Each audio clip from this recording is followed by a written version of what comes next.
로마서 10장 16절에서 21절까지 말씀이 되겠습니다. 그러나 그들이 다 복음을 순종하지 아니하였도다. 이사야가 이르되 주여 우리가 전한 것을 누가 믿었나이까 하였으니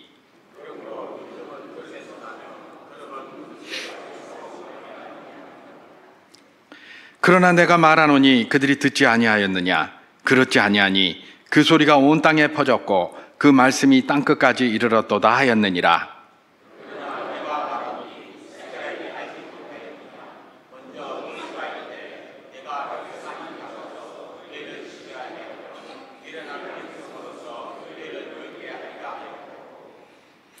이사야는 매우 담대하여 내가 나를 찾지 아니한 자들에게 찾은 바 되고 내게 묻지 아니한 자들에게 나타났노라 말하였고, 이스라엘에 대하여 이르되 순종하지 아니하고 거슬러 말하는 백성에게 내가 종일 내 손을 벌렸노라 하였느니라.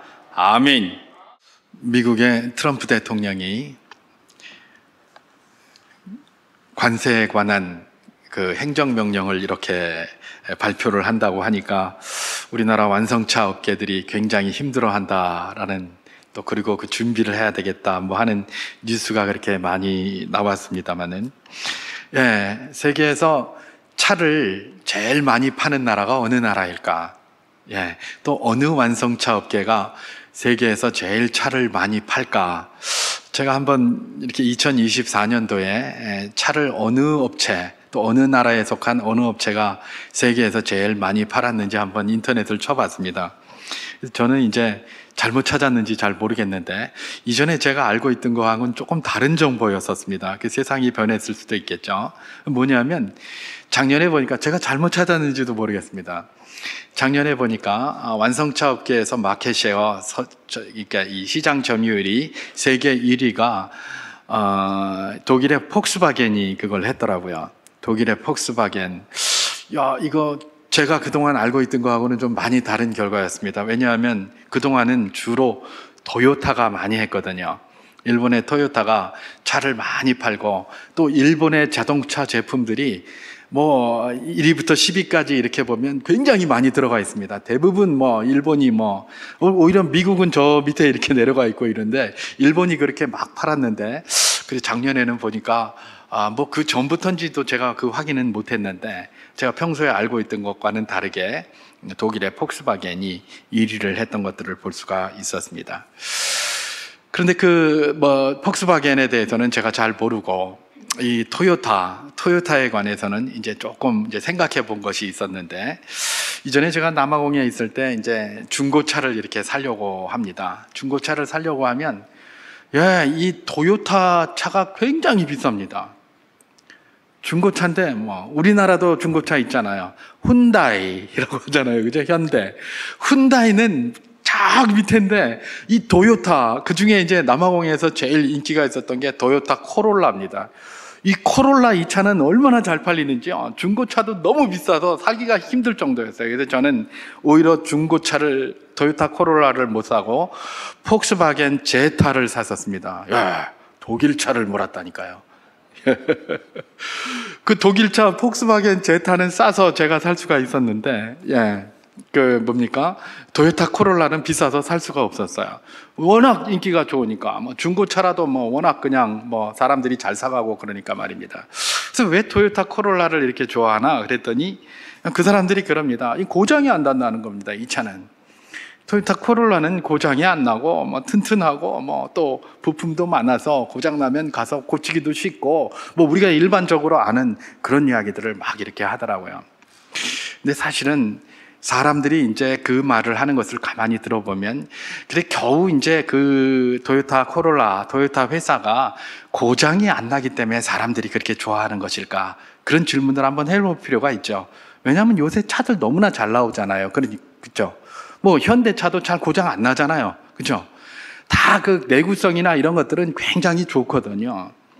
그러면 특히 이 아프리카 지역이나 동남아도 그렇고 말입니다. 왜 토요타 차가 저렇게 인기가 있을까? 이런 것들을 한번 생각할 필요가 있는 것이죠. 그 인기 있는 이유가 뭐냐? 한번 보니까 여러 가지가 있겠지만 그 중에 하나가 이런 것이 있더라고요. 이 토요타는 이전에도 이제 차를 갖다가 뭐 아프리카 대륙이나 이런 나라들, 이 가난한 후진국 나라들이라든지 또 동남아의 개도국이나 뭐 이런 후진국 이런 나라에다가 중고차를 많이 보냈답니다. 그냥 갖다 막 뿌렸대요, 그냥. 뭐 우리는 중고차에서 뭐 이렇게 돈 받고 팔고 막 그러는데 거기는 아마 무상으로 많이 줬던 것 같아요. 뭐 정확하진 제가 않습니다만은 많이 갖다가 뿌리니까 이 사람들이 그걸 이제 차를 갖다가 씁니다. 그죠? 근데 생애 처음으로 그 사람들이 차를 쓰잖아요. 그죠? 뭐 그 사람들이 평소에 뭐 차를 많이 사는 사람들이 뭐 중고차 뿌리는 거 자기 나라에서도 안 쓰는 거를 갖다가 거기서 뭐 쓰겠습니까? 그죠? 그 사람들은 생애 처음으로다가 그걸 갖다가 받은 거예요. 아, 그랬는데 이 토요타가 말입니다. 차도 잘 나가고 고장도 안 나고 그러거든요. 그러니까 이 사람들 머릿속에 뭐가 남겠습니까? 아, 내가 첫 차를 운전을 했는데 아, 이 차가 고장도 안 나고 너무 내구성도 좋고 튼튼하다. 차 그러면 토요타예요. 그죠? 이렇게 된 거예요. 결국은 뭡니까? 아, 그 사람들의 마음을 사로잡되 첫 번째 것으로 사로잡기 위한 이들의 노력들이 결국은 그게 열매를 맺어서 시간이 지나면 지날수록 기술력도 발전하고 그렇게 되니까 차 그러면 토요타, 차 그러면 토요타. 아마도 작년에 토요타 무슨 뭐 문제가 있어가지고 그것 때문에 좀 마켓시어가 좀 떨어졌는지는 잘 모르겠는데 어쨌든 그렇게 된 것이죠. 한 10여 년 전인가요? 제가 EBS에서도 우리나라 현대도 그렇게 노력을 하고 있더라고요. 현대도 보니까 인도에 가니까 자동차를 막 갖다 뿌리는 건 아니고 저기 오지에 있는 마을 이런 데 어린 아이들을 위해서 학교를 많이 짓더라고요. 현대가. 학교를 짓고 거기에다가 그 뭐 장학금도 주고 그다음에 장비 같은 것도 갖다가 주고 또 그런 게 전부 현대에서 이 공급한 것이다라고 하면서 그 시골에 있는 어린 아이들에게 그걸 자꾸 이렇게 소개를 하는 것들이 EBS 다큐멘터리에서 한번 하는 걸 제가 보았습니다. 현대가 왜 그렇게 할까요? 그 아이들이 뭐 지금 당장 그렇게 한다고 차 한 대 팔아줄 수도 없는데, 그죠? 예, 그거 팔아줄 수도 없는데 왜 그렇게 하는 것일까? 예, 그들에게 자동차는 안 줘도 현대를 각인시키는 것이죠. 내가 지금까지 써보지 못한 학용품을 하나 딱 받았는데 이게 현대에서 준 거야. 그럼 어떻게 되겠습니까? 현대에 대한 이미지가 굉장히 좋아지겠죠. 처음 내가 이렇게 최고로 좋은 걸 썼는데 이게 현대에서 준 거다. 야, 내가 전에는 맨날 그냥 나무 쪼가리 이런 데 앉아서 공부를 했는데 이야, 이게 뭐 의자가 이렇게 좋아졌는데 이게 현대에서 준 거래. 현대가 그 사람은 훈다이라고 그러죠. 훈다이에서 준 거래. 이러고 맨날 칠판에 분필고 칠판 잘 보이지도 않는데 이런 데서 이렇게 썼는데 와, 프로젝션 딱 해가지고 막 큰 화면에서 이렇게 하는데 저거 훈다이가 해준 거래. 예, 아이들이 어려서부터 이제 그걸 딱 보면서 훈다이. 뭐 훈다이가 뭔지는 잘 모르겠지만 어쨌든 훈다이 뭔지도 모르면서 그런 소리를 하면서 성장을 하지 않겠습니까? 그러면 자연스럽게 이 사람들의 의식 속에는 뭐가 있는 겁니까? 훈다이가 있는 것이죠. 훈다이가. 우리 장중구 장로님 한전 원자력대학원 대학교 교수로 계시다가 은퇴를 하셨습니다마는 제가 전에 우리 장 장로님한테 그 학교에 대한 내용을 좀 들었습니다. 거기는 학교가 어떻게 운영되냐 그랬더니 뭐 소위 개도국에 에너지 관련되어 있는 이런 사람들을 전부 무료로다가 이렇게 와서 공부를 가르쳐 주신다고 하더라고요. 왜 그렇게 하겠습니까? 예, 이들에게 와서 원자력 같은 거를 설명하면서 그것도 한전, 그죠? 한전의 이런 것들을 소개하면서 그들에게 처음 접하는 이런 원자력에 관한 것들을 좀 더 익숙하게 만들게 하기 위해서 그렇게 하는 것 아닌가? 제가 그런 소리를 들었습니다. 여러분, 제가 지금 무슨 말씀을 드리고 있느냐 하면 이 사람들이 경험을 한 것들, 이 세상의 모든 사람들은 말입니다. 어떤 행동을 할 때에 그냥 마구잡이로 행동하지 않습니다. 우리가 그건 너무나 잘 알고 있지만 사람들이 무슨 행동을 했습니까? 어떤 결정을 했습니까? 어떤 방향을 잡았습니까? 그냥 마구잡이로 하지 않죠. 다 자기가 들었거나 자기가 보았거나 자기가 경험했거나 그걸 기초로 해서 그 결정을 하게 되고 그걸 기초로 해서 사게 되고 뭐 이렇게 하는 거예요. 그죠? 그러다 보니까 어떻게 하는 겁니까? 어쨌든지 간에 그걸 익숙하게 하려고 이 업체들, 홍보하는 업체들은 많이 노력을 하는 것이죠. 그것도 제일 먼저 경험하게 하려고. 그죠? 제일 먼저 경험하게 하려고. 이전에 제가 백화점에 있었습니다만은 백화점에도 보면 뭐 요즘은 제가 백화점에 가본 적이 없어가지고 어떻게 변했나 모르겠어요. 요즘은 많이 변했을 텐데 전에는 그랬습니다.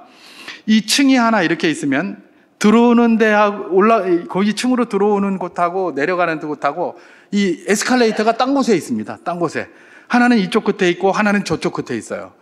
여러분 이걸 이렇게 따로 있으면 설치비가 많이 들까요? 적게 들까요? 훨씬 많이 들어요. 그렇잖아요.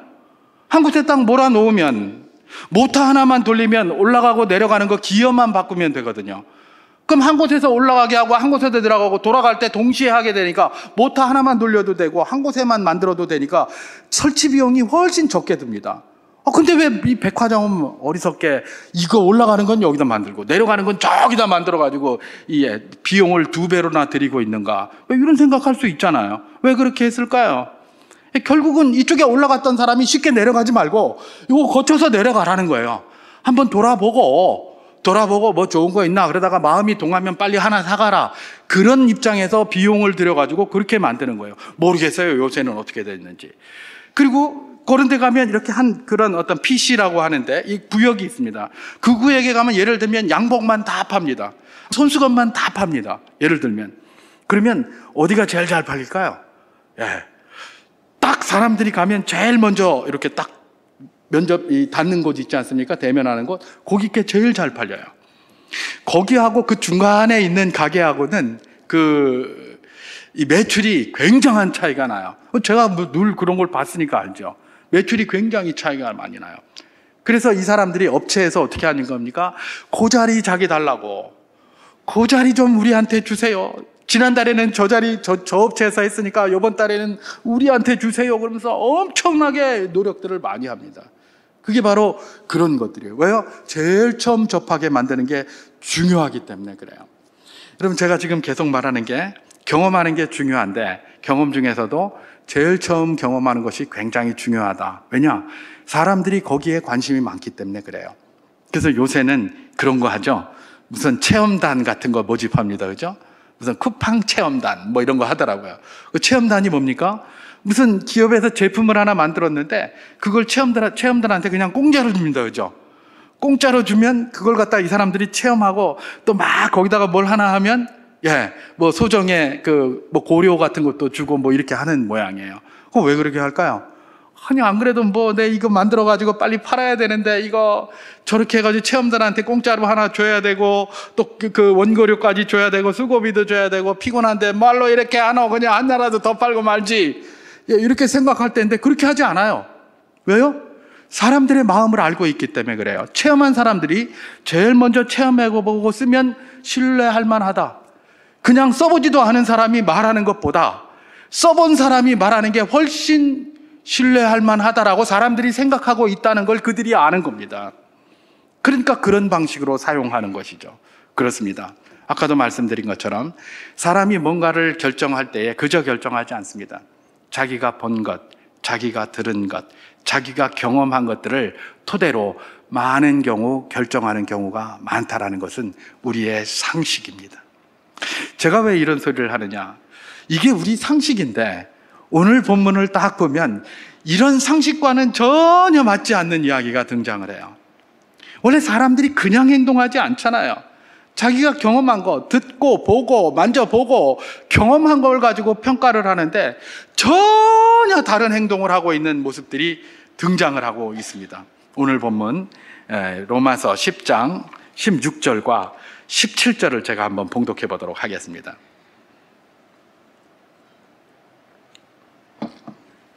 그러나 그들이 다 복음을 순종하지 아니하였도다. 이사야가 이르되 주여 우리가 전한 것을 누가 믿었나이까 하였으니 그러므로 믿음은 들음에서 나며 들음은 그리스도의 말씀으로 말미암았느니라. 이렇게 기록합니다. 자, 여기서 사도 바울이 자기 경험을 이야기를 합니다. 사도 바울이 로마서에서 쓰는 모든 것들은 그냥 막 쓴 게 아니에요. 이미 구약 성경에서 하나님이 말씀으로 주신 것을 인용을 했고요. 또 많은 경우는 자기가 직접 체험한 거예요. 사도 바울이 여기서 지금 믿음은 들음에서 나고 들음은 그리스도의 말씀으로 말미암았느니라. 이걸 가장 극적으로 체험한 사람이 누굽니까? 사도 바울이에요. 자기가 가장 극적으로 체험했어요. 왜 극적으로 체험했다고 이야기를 합니까? 그 사람은 원래 세상적으로 잘 나가는 사람이었어요. 그죠? 날 때부터 로마인이었고요. 가말리엘 문화에서 동료 영갑자보다 제일 잘하고 똑똑하고 수석하는 사람이었어요. 유대의 최고의 학파가 어디입니까? 가말리엘 학파예요. 대학으로 따지면 서울대학교예요. 그런 데서 떡 나와가지고 최고의 학과를 나와가지고 거기에서 잘 나가고, 그 다음에 뭡니까? 산헤드린 공의회라는 그야말로 정교 일치의 그런 곳. 신앙이면 신앙, 정치 권력이면 정치 권력, 모든 것들을 가지고 있는 그 산헤드린 공의회의 입성 턱 앞에 와 있는 사람이 누구였습니까? 사도 바울이었잖아요. 그죠? 예, 거기다가 또 왕족이네. 베냐민 지파잖아요. 그죠? 예, 우리는 너 무슨 이씨냐? 전준희 씨. 뭐 이런 거예요. 우리 왕족이다. 예, 전 전준희 씨는 아닙니다. 그래서 제가 이런 이야기를 하는데, 예, 왕족이야. 네 왕족 중에 몇 파고 누구 무슨 파 뭐 어쩌고 저쩌고 막 그러면서 이러잖아요. 이 사람은 베냐민 지파네. 왕족인데다가 날 때부터 로마인이었고, 로마 시민권을 누가 그때 갖겠습니까? 천부장 루시아도 로마 시민권 사도 바울이 가졌다고 하니까 불러다가 막 깜짝 놀래요. 니 어떻게 얻었노? 나는 많은 돈 주고 샀는데. 너는 그 많은 돈이 어디서 났는데? 나는 날 때부터 로마인이었다. 딱 그러잖아요. 예, 사도 바울이 이런 사람이에요. 이런 사람인데 그냥 좀 더, 어떻게 합니까? 대제사장에게 잘 보여가지고 좀 더 자기가 메리트를 얻고자 위해서, 대제사장도 못하는 로마 시민권이 자기에게 있으니까 조서를 받아가지고 다메섹, 유대에서는 통치력이 미치지 않는 다메섹, 로마 땅인 다메섹까지 가서 교회를 부수고 교인들을 체포해 오려고 가다가 예수님 만난 거 아닙니까? 그리고 예수님이 거기서 말씀하시는 것을 자기가 듣고 믿음이 생긴 거예요. 그래서 사도 바울이 지금 뭐라고 얘기를 합니까? 믿음은 들음에서 나고 들음은 그리스도의 말씀으로 말미암았느니라. 자기가 경험한 그대로를 지금 이야기를 하고 있는 것입니다. 자, 그러면 믿음을 이제 그리스도의 말씀을 듣고 복음을 들으면 믿음이 생기는 건 당연한 것이죠. 그런데 말입니다. 오늘 우리가 읽은 본문 로마서 10장 16절은 뭐라고 얘기를 하고 있습니까? 그러나 그들이 다 복음을 순종하지 아니하였도다 이러고 있는 거예요. 이스라엘 백성들이, 이 유대인들이 다 복음을 순종하지 않았다고 얘기를 해요. 아니, 이상하다. 믿음은 들음에서 나고 들음은 그리스도의 말씀으로 말미암았다는데 왜 이들이 순종하지 않았을까? 순종하지 않을 수도 있지. 걔네들이 못 들었을 수도 있잖아. 이렇게 평가할 수 있잖아요. 그런데 우리가 그렇게 생각한다면 바로 다음 절을 우리가 한번 읽어봐야 됩니다. 로마서 10장 18절을 제가 한번 봉독해 보도록 하겠습니다. 그러나 내가 말하노니 그들이 듣지 아니하였느냐? 그렇지 아니하니 그 소리가 온 땅에 퍼졌고 그 말씀이 땅 끝까지 이르렀도다 하였느니라. 그렇게 얘기를 합니다. 사도 바울이 이 말씀을 하는 것은 그저 자기 생각대로 한 게 아닙니다. 다윗이 지은 시편 19편 4절을 그대로 인용을 해서 이렇게 한 겁니다. 그 말씀이 온 땅에 퍼졌고 땅 끝까지 이르렀다 이렇게 얘기를 하는 거예요. 다시 말해서 유대인들이, 이스라엘이 복음을 못 들었다? 그런 소리 하지 마라. 복음이 온 땅에 퍼졌고 땅 끝까지 이르렀다 이렇게 얘기를 합니다. 여기서 온 땅, 땅끝을 오늘날에 우리가 생각하는 그런 관점으로 생각할 필요는 없습니다. 사도 바울 당시의 온 땅, 그 다음에 사도 바울 당시의 땅끝이라고 생각하면 됩니다. 그 당시에 온 땅이라고 하면 대부분 로마 제국 영역 정도에 해당이 됩니다. 유대 땅이 거기에 들어갈 거고요. 그 위에 있는 수리아 땅, 그 다음에 소아시아인 터키, 그 다음에 헬라, 그리스, 그 다음에 뭡니까? 지금 이 편지를 받는 로마, 이탈리아 반도, 그죠?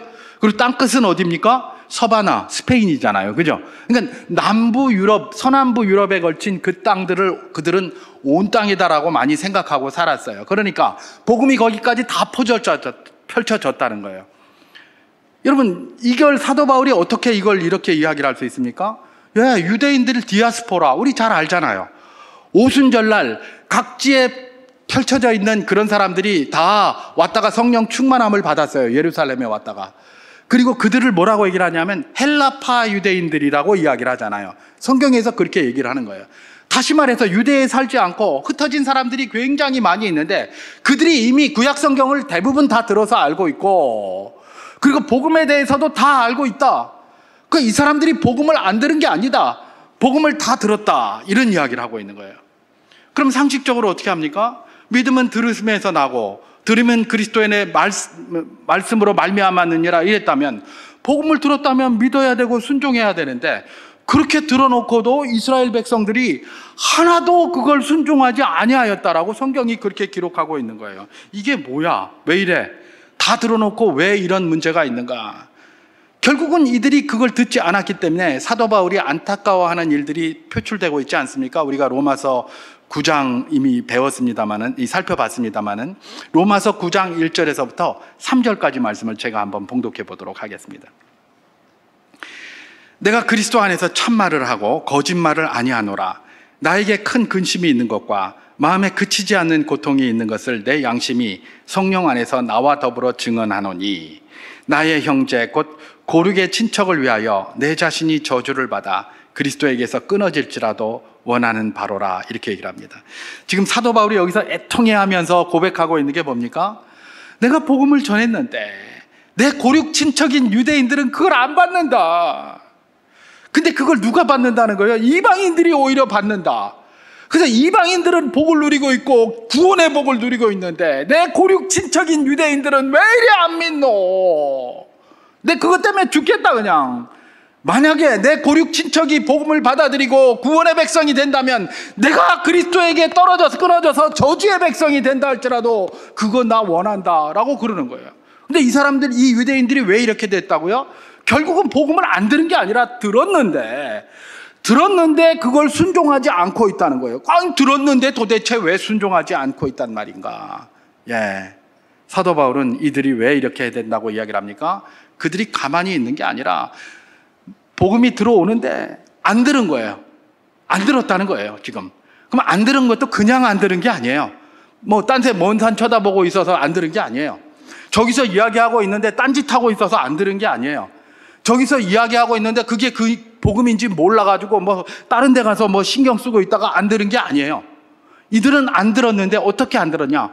귀를 막고, 그걸 듣고 나면 마음이 변해서 고쳐질까봐, 복음을 듣고 그야말로 구원의 백성으로 고쳐질까봐 그게 싫어가지고 귀를 막고 막 이렇게 한 거예요. 사도 바울이 지금 그 이야기를 하고 있는 겁니다. 사도 바울이 알지도 못하면서 지가 뭔데 그런 말을 해. 하나님의 성령으로 감동받았으니까 그런 말 할 수 있지. 이런 데 생각하겠습니까? 그렇게 생각하지만 사실은 사도 바울이 이거 경험한 거예요. 유대 백성들, 이스라엘 백성들의 복음에 대한 태도를 사도 바울이 이미 경험을 했어요. 그래서 이런 말을 할 수가 있는 겁니다. 그 경험한 내용이 어디 있습니까? 사도행전 7장 57절에서 58절 말씀을 제가 한번 봉독해 보도록 하겠습니다.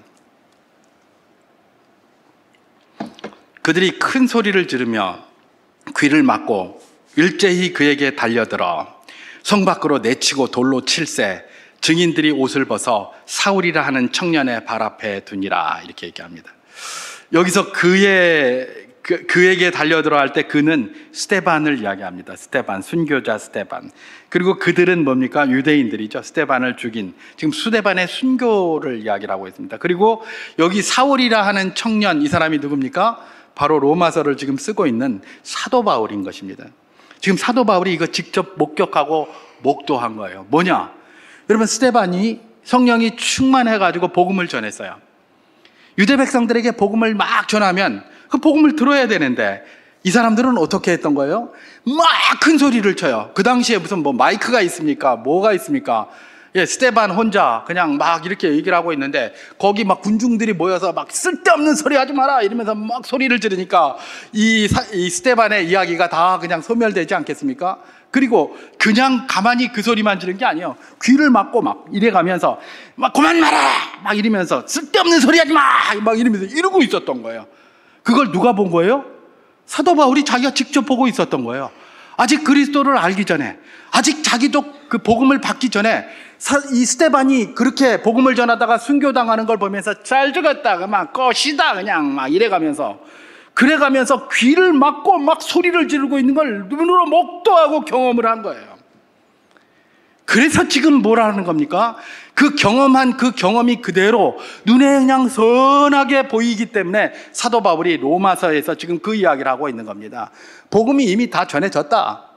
그들이 복음 다 들었다. 근데 그들이 안 듣더라. 근데 그냥 안 들은 게 아니라 귀를 막고 소리를 지르고 안 듣고 안 변하려고 몸부림쳤다. 그래서 지금 유대인이 이렇게 된 거다. 그 이야기를 지금 하고 있는 것입니다. 이건 그냥 사도 바울이 그냥 하는 게 아니에요. 다 자기가 경험하고 다 자기가 체험한 것들을 그대로 로마서에 기록을 하면서 그걸 지금 증언해 주고 있는 것입니다. 복음이 다 전해졌는데 그들은 듣지 않으려고 귀를 틀어막고 소리를 질렀어요. 그랬기 때문에 결국은 듣지 못했고, 들어야 할 것을 듣지 못했으니 구원의 역사가 그들에게 임하지 아니하였고, 결국은 사도 바울이 그렇게 고통스럽게 고백해야 될 유대인의 상황으로 변해버렸다는 것이 로마서의 증언일 것입니다. 그렇습니다. 사람은 들어야 할 것을 들어야 하죠. 들어야 할 것을 들어야 되는데 이 유대인들이 보여준 건 뭡니까? 정말 들어야 할 것들을 듣지 않고 이 악한 일들을 하면서 하나님의 마음을 괴롭게 하고, 그래서 하나님이 종일 팔을 벌리면서 내게로 돌아오라, 내게로 돌아오라, 종일 두 팔을 벌렸는데도 안 돌아오니까 그것 때문에 너무 슬퍼하는 모습이 오늘 21절에 기록되어져 있는 것 아니겠습니까? 바로 그것입니다. 들어야 할 것을 들어야 하는데, 들어야 할 복음을 들었어야 하는데 듣지 못한 결과가 이런 결과로 나타났다는 것입니다. 그렇습니다. 우리가 잘 아는 것처럼 들어야 할 것 들어야 합니다. 우리 앞에서 이미 서두에 쭉 이야기를 했습니다만은, 근데 들어야 할 것을 듣지 못하면 어떤 결과를 초래하게 될 것인가? 유대인 같은 경우는 들어야 할 복음을 듣지 못해서 하나님의 은혜의 그 구원의 약속의 백성에서 떨어져 나갔어요. 그리고 오히려 이방인들이 그걸 받아가지고 말입니다. 이방인들이 받아서 오히려 뭐가 된 겁니까? 복을 받는 자리에 서게 된 것 아닙니까? 사도 바울이 지금 안타깝다고 하는 게 바로 그것이죠.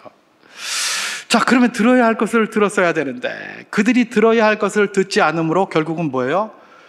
들음으로 받을 수 있는 유익을 하나도 누리지 못한 거예요. 여러분, 들어야 할 것 우리가 들어야 합니다. 오늘 제가 메시지의 제목으로 들어야 할 것을 들어야 합니다라고 붙였는데, 들어야 할 것이 있습니다. 근데 그걸 들어야 듣는 그것의 유익을 얻을 수가 있는 것이죠. 근데 들어야 할 것을 안 듣습니까? 당연히 그 들어야 할 것의 유익을 누리지 못하는 것이죠. 예를 들면 이런 것이 있습니다. 우리 선배들 이야기들, 우리 어르신들 이야기들, 많은 이야기들을 이렇게 해 주십니다. 그분들의 이야기를 이렇게 들어보면 때로는 철진한 것 같고 때로는 이 시대에 맞지 않는 것 같아요. 그래서 이런 이야기를 하나 저런 이야기를 하나 그러면서 좀 안 좋게 표현하면 꼰대짓 하나 이런 이야기를 하고 그래요. 근데 말입니다, 그분들이 왜 그렇게 이야기를 할까요? 자기가 이미 그 길을 걸어가 봤어요. 경험해 봤어요. 그러면 이 길을 가면 반드시 이렇게 될 것이라는 자기 경험이 있기 때문에 자기 자식들은, 아니면 자기 후배들은 그 길을 좀 안 걸었으면 좋겠는 거예요. 그래서 그 이야기를 해주는 것이죠. 근데 안 들어요. 그게 왜 안 듣습니까? 그 원래 사람이 가진 죄된 본성 때문에 그래요. 다 자기 소견에 옳은 대로 이야기를 해요. 우리 선배들도, 저와 같은 기성세대들도 우리 선배가 이야기하는 걸 들었으면 좀 더 나았을 텐데 저도 안 들었어요. 그리고 꼰대하고 있네 이러다가 지나보니까 그분들 말이 맞거든요. 아버지 말이 맞고요, 형 옆에 있는 어른들 말이 맞아요. 그러니까 이제 우리 자녀들이나 우리 후대들에게, 그래 옛날에 어른들이 이런 얘기를 했는데 내가 살아보니까 그렇더라, 그러니까 너는 좀 그렇게 안 했으면 좋겠다라고 이야기를 합니다. 그러면 그 후대들은 뭐라고 얘기를 할까요? 또 철진한 이야기 하시네요. 그건 그때 이야기고 지금은 그거 안 됩니다, 이러는 거예요. 안 될까요? 여러분, 역사는 돌고 돈다는 말이 있습니다. 왜 돌고 돌까요?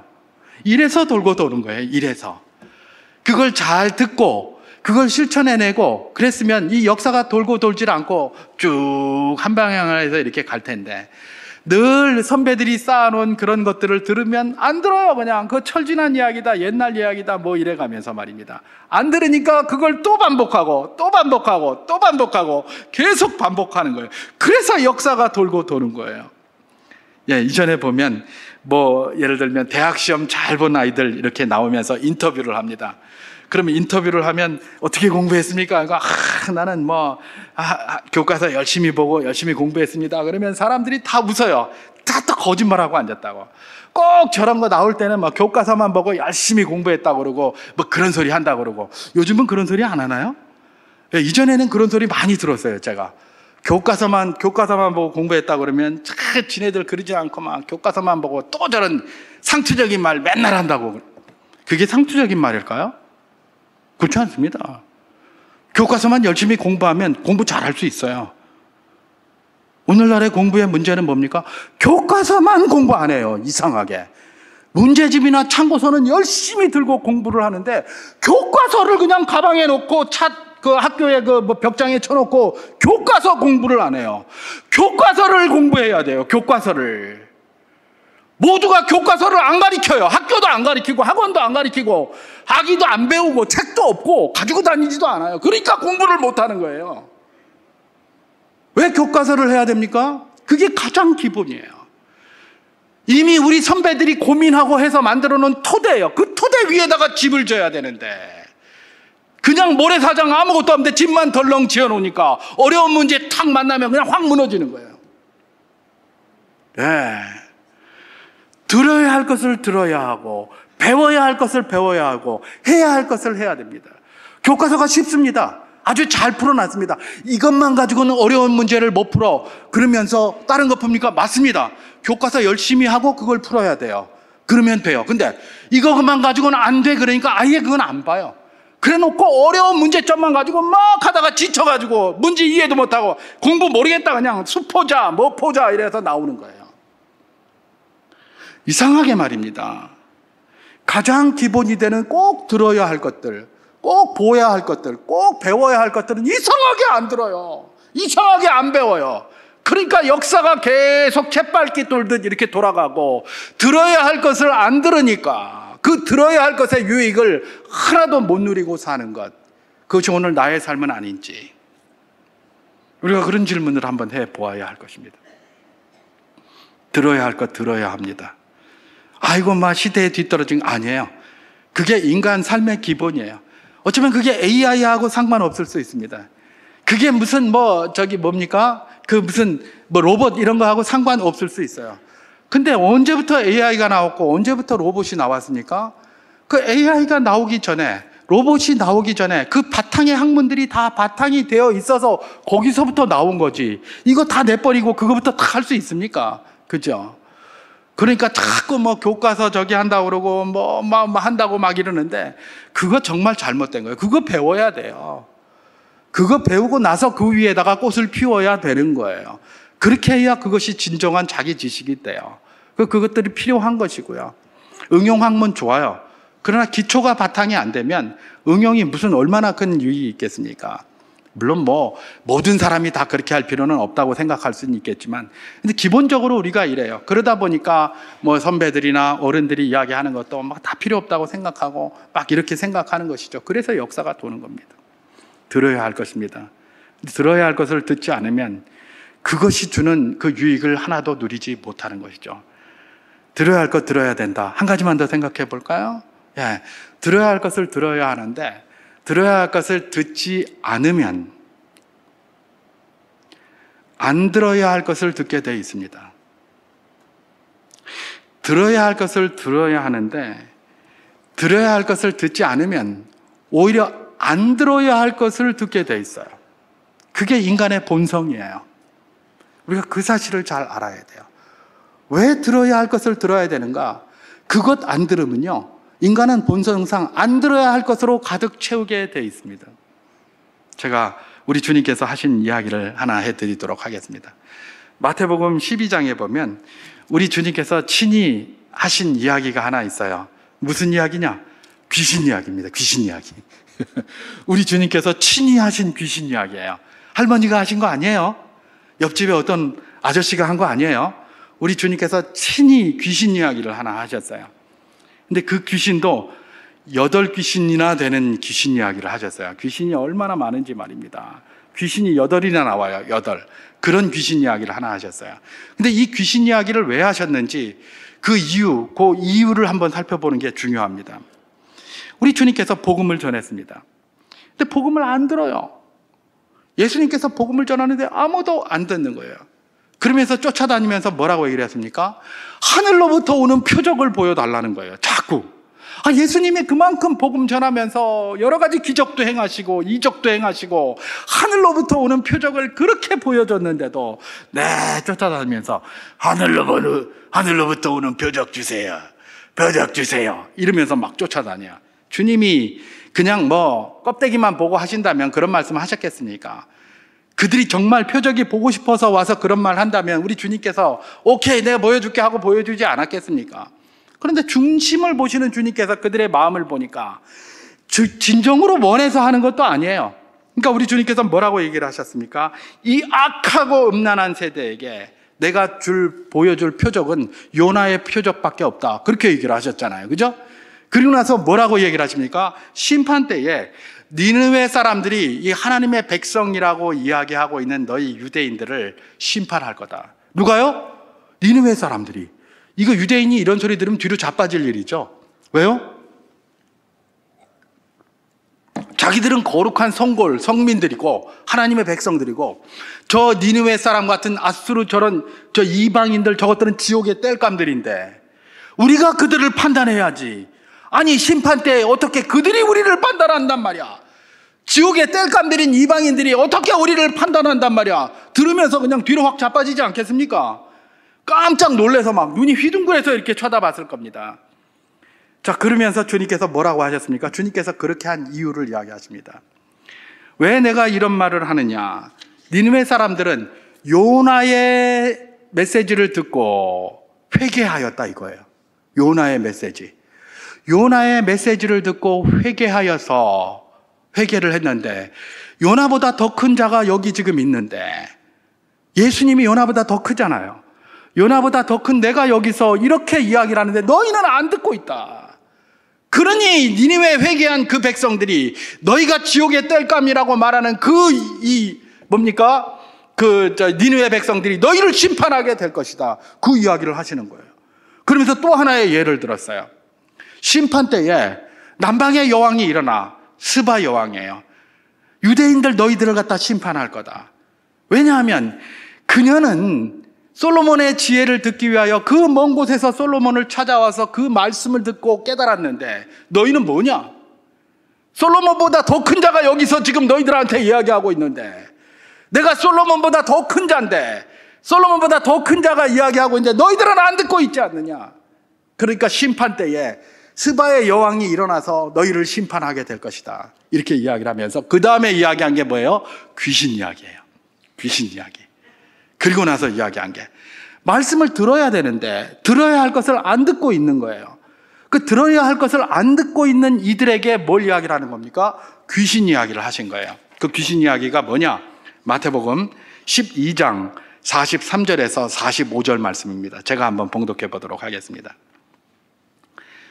더러운 귀신이 사람에게서 나갔을 때에 물 없는 곳으로 다니며 쉬기를 구하되 쉴 곳을 얻지 못하고 이에 이르되 내가 나온 내 집으로 돌아가리라 하고 와 보니 그 집이 비고 청소되고 수리되었거늘 이에 가서 저보다 더 악한 귀신 7을 데리고 들어가서 거하니 그 사람의 나중 형편이 전보다 더욱 심하게 되느니라. 이 악한 세대가 또한 이렇게 되리라. 그렇게 얘기를 합니다. 이 악한 세대, 들어야 할 것을 듣지 않는 그 악한 세대가 그렇게 될 것이라는 말씀이죠. 주님의 친히 하신 말씀이에요. 뭐예요? 어떤 사람이 귀신이 하나 들렸어요. 더러운 귀신이. 근데 무슨 일 때문인지 모르겠는데 이 귀신이 그 사람으로부터 나왔어요. 나와서 밖으로 막 돌아다니면서 더 좋은 데 없나 그러면서 한번 쭉 돌아다녔는데 아무리 돌아다녀도 옛날 그 사람만 못하거든요. 그래도 구관이 명관이라고 그 친구가 훨씬 낫네. 아이고, 내 갈 데도 없고 그런데 거기 가자. 그러면서 이제 왔어요. 다른 누구가 와서 거기 차지하고 다른 귀신이 와서 차지할 수 있었거나 아니면 다른 무엇으로 채워져 있을 줄 알았는데 텅텅 비어 있는 거예요. 텅텅 비어 있는데 그것도 너무나 깨끗하게 청소까지 되어 있는 거예요. 그러니까 이 귀신이 이거 좋네 그러면서 옛날처럼 내가 여기 혼자 들어가서 살아야지 그러면서 들어가서 살면 참 좋겠는데 나가가지고 귀신을 7마리나 더 데리고 온 거예요. 근데 그것도 지보다 더 나쁜 걸 데리고 왔어요. 더 악한 거를. 여러분, 7이라는 말의 의미를 아시죠? 많다, 충분하다는 거예요. 그야말로 그의 마음을 가득 채우고도 남을 만한 충분한 그 귀신보다 훨씬 더 악한 귀신, 그걸 다 데리고 들어온 거예요. 채워야 할 것을 채우지 않고 들어야 할 것을 듣지 않으니까 거기서 끝난 것이 아니라 그 빈 공간에 뭐가 채워지면 듣지 말아야 할 것들, 잘못된 것들이 자꾸 채워지는 겁니다. 들어야 할 것을 듣지 않으면 듣지 말아야 할 것들로 다 채워지는 것. 이 악한 세대가 이렇게 되리라라고 주님께서 말씀하신 그게 뭡니까? 친히 주께서 말씀하신 그것을 사도 바울이 그대로 지금 인용을 하고 있는 겁니다. 여러분, 들어야 할 것을 듣지 못하면 뭐예요? 오히려 듣지 말아야 될 것, 듣지 않아야 할 것을 듣게 되어 있습니다. 그게 바로 무엇입니까? 인생들의 연약함인 것이죠. 여러분, 우리가 에덴 동산을 잘 알고 있지 않습니까? 그죠? 아담과 하와가 들어야 될 하나님의 말씀을 듣긴 들었어요. 근데 그것으로 제대로 채우지 못하니까 듣지 말아야 할 소리를 듣게 되는 것이죠. 누굽니까? 옆에서 사탄이 자꾸 이렇게 날름날름 하고 있는 그런 소리를 듣게 되는 겁니다. 그러면 그거 따라가는 거예요. 여전히 우리도 마찬가지입니다. 우리 주님께서 이런 도전의 말씀을 주시는 이유가 뭡니까? 우리도 들어야 할 것을 들어야 합니다. 근데 듣지 말아야 될 것들을 자꾸 듣게 되다 보면 오히려 듣지 말아야 될 것으로 가득 차 있어서 들어야 될 것을 놓치고 마는 것이죠. 그게 우리의 삶의 현장입니다. 그러면 들어야 될 것은 무엇인가? 당연히 우리는 그리스도인이고 믿음의 사람들이니까 하나님의 말씀, 생명의 말씀을 들어야 할 것입니다.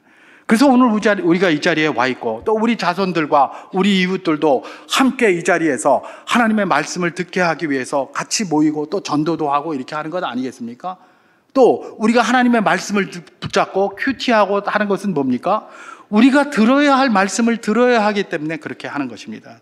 근데 뿐만 아니라 성경 말씀뿐만 아니라 생명의 복음의 말씀뿐만 아니라 하나님께서 우리에게 이 세상에서 듣고 살라고 주신 소리들이 많이 있습니다.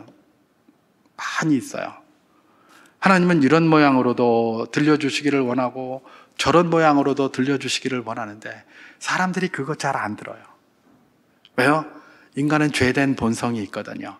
그래서 귀를 틀어막고 좋은 소리는 안 들으려고 그래요. 근데 항상 보면 듣지 말아야 될 소리는 굉장히 기분이 좋거든요. 거기에 많이 팔려요. 듣지 말아야 될 소리는 뭡니까? 누구 욕하고, 그 다음에 또 뭡니까? 막 부정적인 이야기하고, 낙심하는 이야기하고, 갈라놓고 쪼개고, 이런 이야기들은 별식과 같아서, 잠언의 표현에 의하면, 별식과 같아서 아랫배 아래로 깊숙이 내려가는 거야. 이 죄된 본성을 가진 인생이기 때문에 그래요. 근데 정작 들어야 할 것은 잘 안 들려요. 저런데 방송이고 언론이고 요즘 수없이 떠드는데 다 들어봐도 정말 하나님이 우리에게 들려주고 싶은 이야기는 잘 안 나와요. 정말 들려주고 싶은 이야기가 뭘까요? 가슴 따뜻한 이야기예요. 가슴 따뜻한. 하나님은 이 세상에 천국의 삶을 누리고 우리에게 살라고 하셨습니다. 천국의 삶이 싸우는 삶입니까? 가슴 따뜻한 거예요. 싸우는 소리 저런 것만 딱 들으면 이 나라가 왜 일러? 이런데 안 살았으면 좋겠다. 그냥 나가자 그냥. 그래서 헬조선이다 이래가지고 젊은이들이고 뭐고 다 나가려고 하잖아요. 요즘은 아닙니까? 다 나가려고 해요. 왜냐하면 맨날 치지고 뽑고 나쁜 이야기만 듣고 하니까 전부 그런 것이 가득 차 있어요. 우리 주님이 그런 거 듣기를 원하실까요? 살다 보면 들을 수도 있죠. 그러나 그걸 극복하게 하는 것이 필요합니다. 뭘로 극복할까요? 따뜻한, 가슴 따뜻하게 하는 이야기로 극복할 수 있어요. 그래서 가슴을 따뜻하게 하는 이야기를 해야 됩니다. 격려하고 세우고 함께 눈물 흘리고 말입니다. 그런 것 말입니다. 그래서 이 세상이 지겨운 헬조선이 아니라 그래도 세상 살만하네. 이런 사람 보니까 아직도 저런 사람이 있네. 경찰이 가서 뭘 했다 이런 말, 그거 당연히 해야 될 그런 거 보고 눈물을 흘리지 말고 정말 그렇게 안 해도 되는 거. 근데 경찰들은 그런 거 어떻게 잘 찍더라고요. 그래가지고 맨날 경찰이 이렇게 했다 그러면 이건 내가 당연히 해야 될 일인데 이러면서 멋지게 이렇게 나오는데, 그거보다도 더 많은 그런 가슴 따뜻한 일들이 많이 있어요. 근데 그런 것들이 다 그냥 나오지는 않는 것이죠. 그러니까 가슴이 늘 강팍해져 있습니다. 강팍해져 있어요. 막 옳고 그런 것만 가지고 막 이루고 있어요. 강팍해져 있거든요. 예. 그리고 거기에서 막 옳다 그러면서 내가 이기면 그냥 막 카타르시스를 딱 느끼고 이러고 이런데 지금 우리가 살고 있는 거예요. 가슴 따뜻한 이야기를 하시기를 원하세요. 그런 걸 듣기를 원하시는 겁니다. 그래야 그리스도인의 마음 가운데 뭐가 생기는 겁니까? 긍휼의 마음이 생기고요. 은혜가 생겨요. 때로는 갈등의 말을 듣더라도 그를 저주하거나 그를 비판하기보다는 그가 불쌍해서 그를 위하여 기도해 주는 거예요. 그게 그리스도인이에요. 그리고 그 길을 걸어가라고 하나님은 우리에게 이야기해 주시는 것입니다. 가슴 따뜻한 이야기. 제가 요즘에는 책을 별로 많이 안 읽어서 옛날에 읽었던 그 책이 하나 생각납니다. 책 파는 거 아닙니다. 옛날에 한 25년 전쯤에 나온 책인데 연탄길이라는 책이 있습니다. 연탄길. 그 후로 여러 개 나와서 지금 3편까지 있는 것 같더라고요. 이철환 그리스도인이라는 이철환이라는 분이 쓴 건데 저는 그 연탄길 1편, 2편 이렇게 보면 3편은 제가 못 본 것 같아요. 1편, 2편 봤는데 계속 눈물이 나와요. 연탄길을 보면 눈물이 흐릅니다. 그래. 참 세상이 이렇게 살고 있지. 이게 사람 사는 세상이지. 그래, 원래 이런 건데. 이게 세상인데. 그 나의 강팍한 마음이 생겼다가도 그런 것 딱 보면 눈물이 주르륵 나면서 하나님 앞에 회개하고 주님, 저는 목사인데 이 사람 이런 거 딱 보면 참 정말 죄송합니다. 그건 그 사람이 지어낸 게 아니에요. 자기가 체험하고 자기가 주변에서 본 걸 그대로 옮겨 적은 거예요. 자기가 그렇게 한 것도 아니에요. 단편으로 이렇게 돼 있는데 정말 많은 그런 미담들과 아름다운 이야기들이 거기 가득 차 있습니다. 그거 보면 가슴이 따뜻해집니다. 분노했다가도 풀리고 짜증났다가도 회복되고. 우리가 마음이 따뜻해져야 됩니다. 그러면 안 되는 일도 되는 줄 믿습니다. 내가 가슴이 따뜻해야 사람을 대할 때든 말을 할 때든 뭘 할 때든지 간에 평온한 표정이고 그걸 듣는 사람이 그것 보고 마음이 열리게 돼 있어요. 내가 마음이 강팍해져 있으면 일단 마음 내 인상이 딱 써져 있는데 그리고 막 칼이 딱 서 있고 날이 서 있는데 그래가지고 무슨 대화가 되겠고 내가 하다못해 취직을 하려고 하더라도 그런 마음으로 면접을 한번 해보십시오. 그 면접 되겠나? 그죠? 세상의 모든 것들은 관계성 속에서 이루어지는데 가슴 따뜻한 이야기, 그런 이야기를 많이 들어야 합니다. 그리고 우리는 듣는 것뿐만 아니라 말하는 사람이기도 하죠. 그죠? 그러면 우리가 가슴 따뜻한 이야기를 들어야 하고 복음의 말씀, 하나님의 생명의 말씀을 들어야 한다면 그것이 우리가 들어야 할 것이라면 우리가 말해야 될 것은 무엇이겠습니까? 여전히 다른 사람에게 들려주어야 될 우리 이 입술에서 나와야 될 말들은 여전히 복음의 생명의 말씀이 되어야 될 것이고 여전히 가슴 따뜻한 이야기가 되어야 될 것입니다. 격려하고 위로하고 칭찬하고 물론 부족하고 연약할 때는 가이드도 해야 되겠죠. 그러나 그렇게 하면서 함께 이루어가는 세상 말입니다. 그 세상이 하나님이 원하시는 바로 그 세상이 아니겠습니까?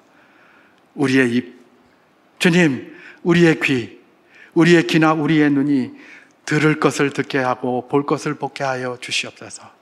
우리의 이 부족한 입술이 다른 사람을 세우는데 쓰임받는 입술 되게 하여 주시옵소서. 이런 기도 말입니다. 이런 말씀을 통해서 우리가 받아야 될 도전인 줄 믿습니다.